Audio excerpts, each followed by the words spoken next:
आता ह्यामध्ये युनियन लिस्टमध्ये कोणकोणते घटक येतात ते आपण इथं बघायला लागेल.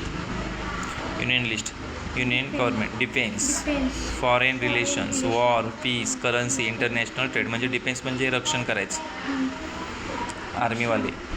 फॉरेन रिलेशन, परकीय देशांशी संबंध ठेवायचा, युद्धाचा विषय असेल, शांतता टिकवायची असेल. करन्सी म्हणजे पैशाबाबतीत असेल.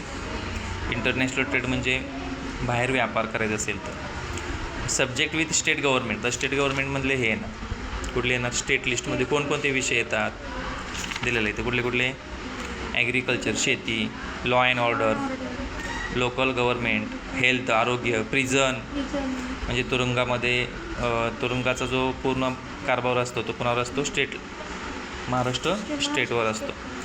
Subject with the both governments, दोन्ही गव्हर्नमेंट काम करणार त्यावरती, म्हणजे केंद्र सरकार पण काम करणार आणि महाराष्ट्र सरकार पण. कोणकोणते विषय असले, एम्प्लॉयमेंट,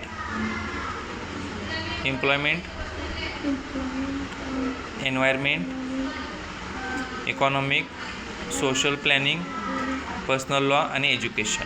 हे सगळं ह्यातलं आहेच. कशात? ह्यातलं आहेच.